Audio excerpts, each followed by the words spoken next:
যে শ্রমিক যিনি হবেন তার তার পারিশ্রমিকের ব্যাপারে আমরা তাকে কিভাবে মূল্যায়ন করব। ধরুন আপনি আপনার বাড়ির কাজে আপনি নিজে কাজ করছেন, প্রয়োজনে আপনার বাড়ির কাজে আমি আমার বাড়ির কাজে আমি একজনকে নিয়োগ দিলাম শ্রমিক হিসাবে, আমি তাকে কিভাবে মূল্যায়ন করব। আমি তার সাথে কীরকম আচরণ করব, তার সাথে আমার সাথে লেনদেন, তার সাথে আমার সাথে ব্যবহার কেমন হবে। প্রিয় নবী সাল্লাল্লাহু আলাইহি ওয়া আলিহি ওয়াসাল্লাম তিনি যখন বিদায় হজ্জের ভাষণ দিচ্ছেন 10ম হিজরিতে, এটাই হচ্ছে উম্মতের জন্য সবাইকে সামনে নিয়ে, যেখানে 1,24,000 সাহাবায়ে কেরাম, পয়গম্বর না, 1,24,000 সাহাবায়ে কেরাম ওই ময়দানে, আরাফাতের ময়দানে তখন উপস্থিত ছিলেন। প্রিয় নবী সাল্লাল্লাহু আলাইহি ওয়াসাল্লাম এটা ওনার জীবনের শেষ ভাষণ ব্যাপকভাবে।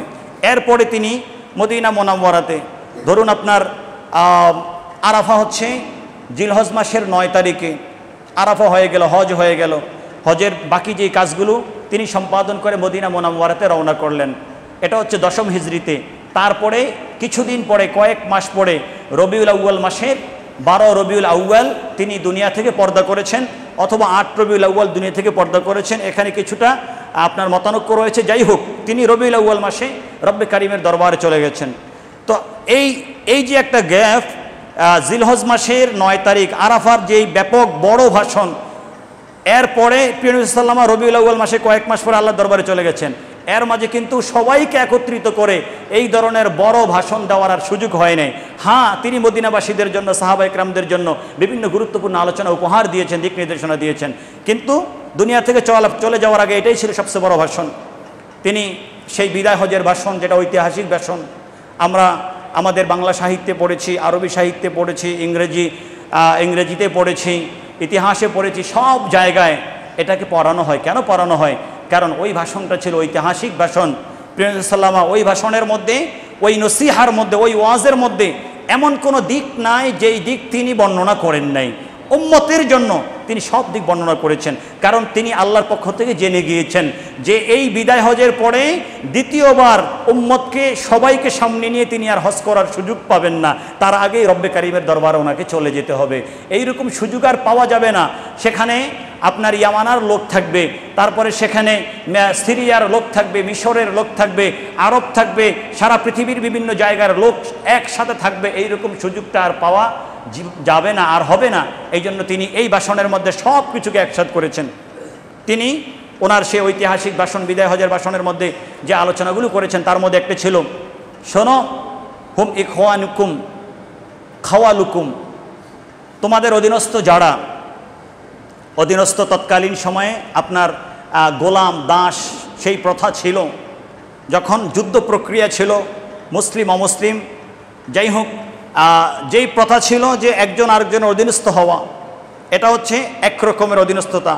আরেক রকম হচ্ছে যে আমি ইউনিভার্সিটি বলেন, মাদ্রাসা, স্কুল বলেন, কোনো প্রতিষ্ঠান বলেন, অথবা কোনো কোম্পানি বলেন, যেটাই বলেন, আমি সেটা ডিরেক্টর হিসাবে আছি, আমি সেটার প্রধান হিসাবে দায়িত্ব পালন করছি। আমার অধীনে অন্যরা সেখানে কাজ করছে, যদিও তারা তাদের কাজ করছে, কিন্তু আমি তাদেরকে লিড দিচ্ছি, তারা আমার অধীনে আছে। আমি আমার বাড়িতে যাদেরকে রাখছি শ্রম দেওয়ার জন্য, আমি তাদেরকে পরিচালনা করছি, তারা আমার অধীনে কাজ করছে। সকলের জন্য প্রিয় নবী সাল্লাল্লাহু আলাইহি ওয়াসাল্লাম একটা কমন দিক নির্দেশনা দিলেন, শোনো, হুম ইখওয়ানুকুম, তোমরা যাদেরকে পরিচালনা করছো, যারা তোমাদের অধীনে থেকে বিভিন্ন শ্রম দিচ্ছে, মনে রাখবে তারা তোমাদের ভাই। এটা মাথায় রাখতে হবে। হুম ইখওয়ানুকুম, তারা তোমাদের ভাই। আর তারা কি? তারা হচ্ছে খাওয়ালুকুম, তারা শুধু তোমাদের ভাই না, আল্লাহ তাদেরকে তোমাদের অধীনে এনে দিয়েছেন, অধীনে এনে আল্লাহ তাদেরকে তোমাদের বন্ধু করে দিয়েছেন। সুবহানাল্লাহ। এখন আপনি আপনার ভাইয়ের সাথে, আপনার বন্ধুর সাথে কি অন্যায় আচরণ করতে পারবেন? আমি কি পারবো? আমি তাকে কি ঠকাতে পারবো? আমি কি সে যেটা আমার কাছ থেকে পাওনা, আমি কি তার পাওনা না দিয়ে তাকে তাড়িয়ে দিতে পারবো? পারবো না।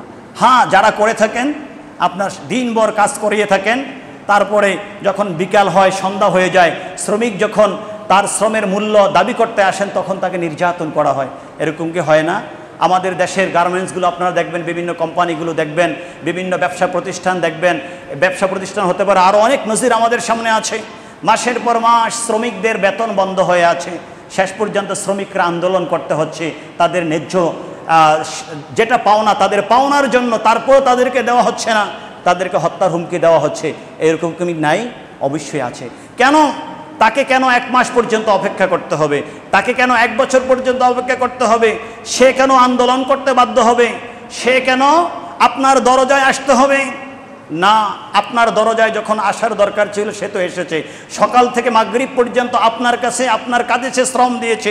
মাগরিব যখন হলো, কাজ শেষ হওয়ার আগে আপনার দায়িত্ব হচ্ছে, প্রিয় সাল্লাল্লাহু বলেছেন, উতুল আজির আজরাহু ক্বাবলা আইয়া জুফা আরাকুহু।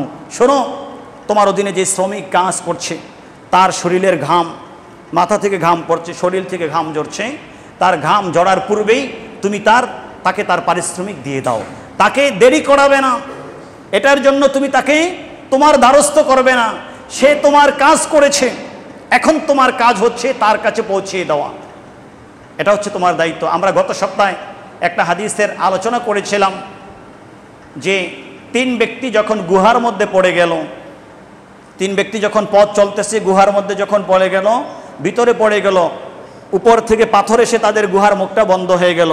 3 ব্যক্তি, প্রত্যেকেই বুখারী শরীফের হাদিস, পূর্ববর্তী উম্মতের মধ্যে প্রত্যেকেই তার এক একটা নেক আমলের রসিল আল্লাহর দরবারে পেশ করলেন। তার মধ্যে একজন ব্যক্তি ছিল যে সে আরেকজন ব্যক্তিকে শ্রমিক হিসাবে নিয়োগ দিয়েছে।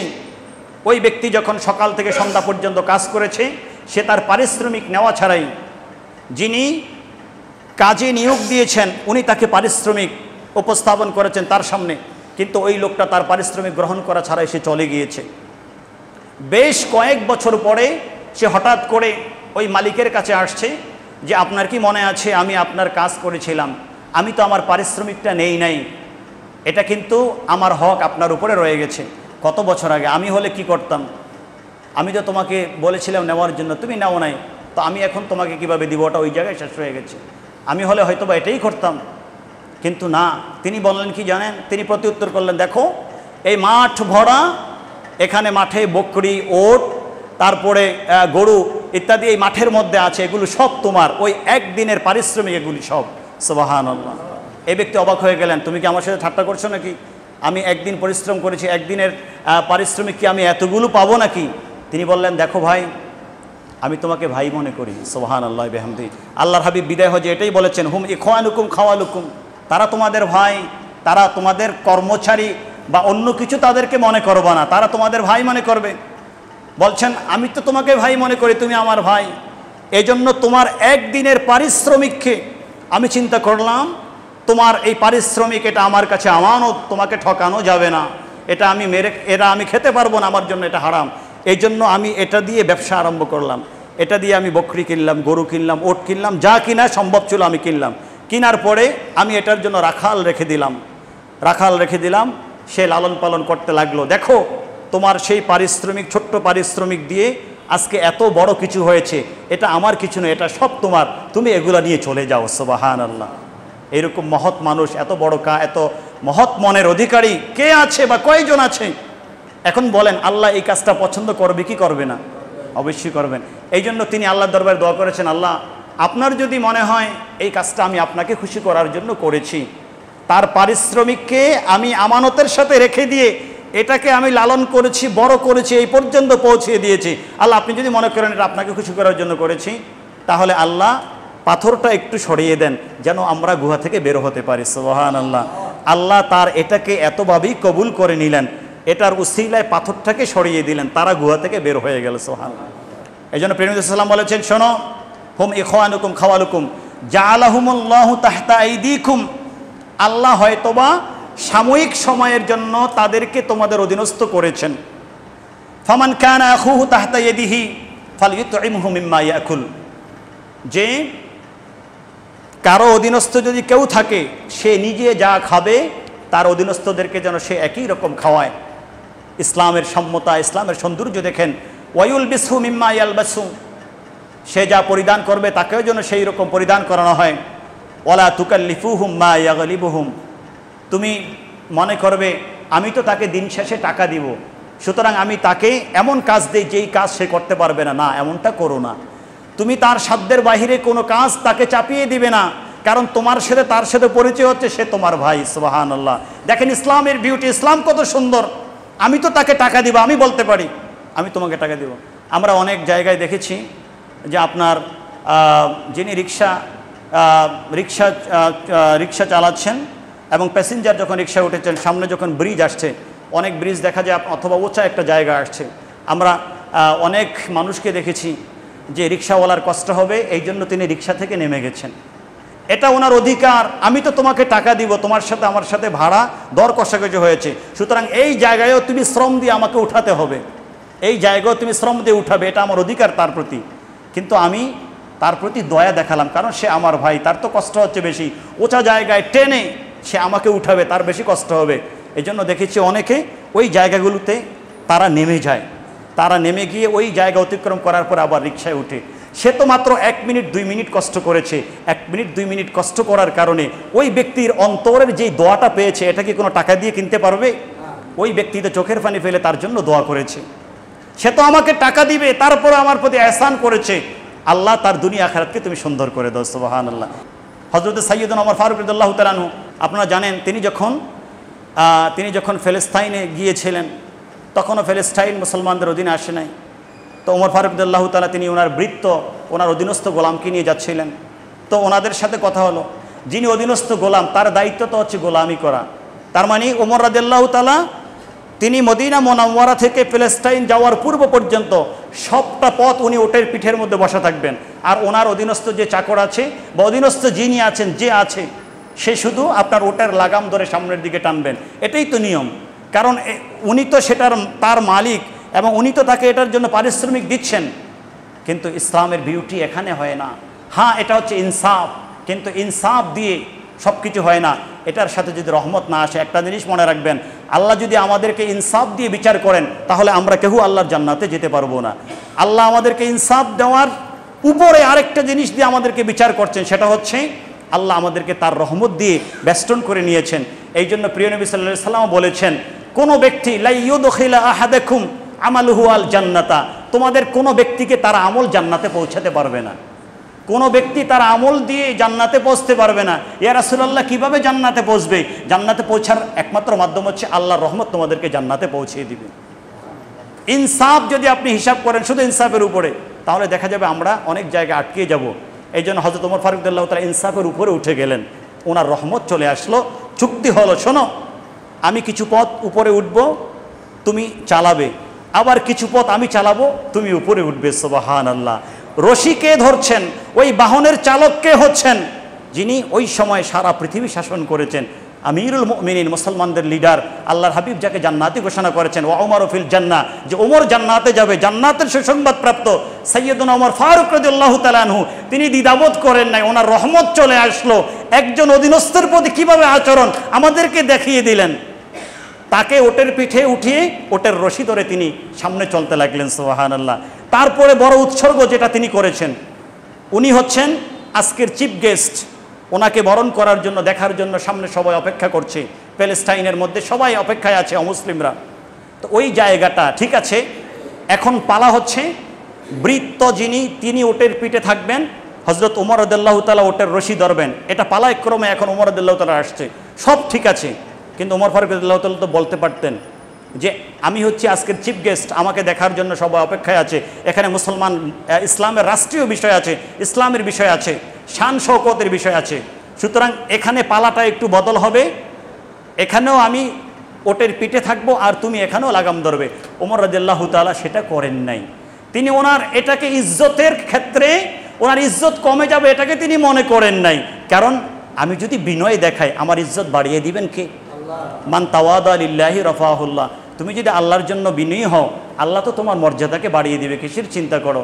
দেখেন কিভাবে মর্যাদা বাড়ানো হলো। ওমর রাদিয়াল্লাহু তাআলা সেটাকে চিন্তা না করে তিনি বৃত্তকে ওটের পিঠে উঠিয়ে দিলেন, এখন আমার পালা। তিনি ওটের রশি টেনে টেনে তাদের কাছে পৌঁছে গেলেন।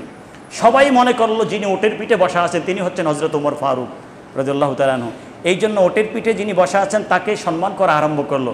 তখন যারা পরিচিত আছেন, ওমর রাদিয়াল্লাহু তাআলা কি চিনেন? তারা সবাই এদেরকে বললেন, না, যিনি ওটের পিঠে বসা আছেন তিনি হচ্ছেন ওমর রাদিয়াল্লাহু তাআলার অধীনস্থ একজন গোলাম, আর যিনি ওটের রশি ধরছেন তিনি হচ্ছেন খলিফা ওমর ফারুক রাদিয়াল্লাহু তাআলা। এখন বলেন, আপনার হৃদয়ে যত কঠিনই হোক, সে যেই হোক না কেন, তার অন্তরের মধ্যে এখান থেকে বড় কোনো মেসেজ আছে কি নাই? অবশ্যই আছে। তার আঘাত আসবে অন্তরে।